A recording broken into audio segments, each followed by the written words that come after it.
నేను తినడానికి ఏం తక్కువ లేదు. ఇంకా రోజు నేషనల్ ఉన్నాయి, భోజనాలు ఉన్నాయి, ఇంత సౌలభ్యం ఆడ దొరుకుతుంది. మీరు పండగ అంతా తిరిగిరండి, మీకు ఆడ భోజనం దొరుకుతుంది. తిరిగిన వాళ్ళకి తెలుస్తుంది దొరకదు.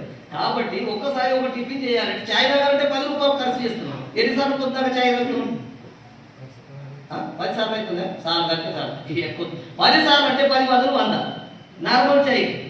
మరి ఇంత 100 రూపాయలు కానీ ఛాయ్కి ఖర్చు పెట్టాక నువ్వు 5-6 రోజులు దాకా, ఇప్పుడు తృతీయ దాకా 6 రోజులు కూడా భోజనం చేస్తావు. 6 రోజుల 12 పూటలు అవుతాయి. నేషనల్ విడిచిపెట్టుండే అది బోనస్ మీకు. 12 పూటలు భోజనం చేస్తే ఎంత ఖర్చు పడుతుంది? మినిమం 50 రూపాయల భోజనం. 50 రూపాయలకి చాలా దొరకదు, కానీ మినిమం 50 రూపాయలు పట్టినా ఎన్నైతే 600 రూపాయలు అవుతుంది. అని 600 కాదు, మీకు 300 పౌతి అడుగుతారు. కాబట్టి తప్పకుండా పౌతి చింపాలి. మేము రూమ్ తీసుకొని ఉన్నాము మహారాజా, లేకుంటే ఈడు ఉన్నామా, మేము అవతలు ఉన్నాము అంటే అవతలు ఉన్నా ఆడున్నా తినడికైతే ఈడికి వేస్తాం. నువ్వు అక్కడ ఉన్నప్పుడు ఇక్కడనే వేస్తాం. కాబట్టి అందరూ కూడా దయచేసి పౌతి చింపుండి. ఇంకా ఎక్కువ రాపియండి. 5,000, 11,000, 21,000 లేకపోతే 1,00,000, 1 రూపాయి అట్లా రాపిస్తారు. అట్లా రాపియండి.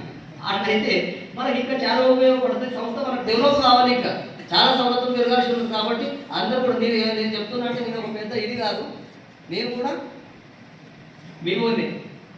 అందరం కలిసి మనం అందరం కూడా తప్పకుండా పౌతి చెప్పాలి. తప్పకుండా ఏదైతే సేవ ఉన్నదో సేవ చేస్తాను. సేవ చేసుకోవాలి, సేవ చేస్తున్నారు.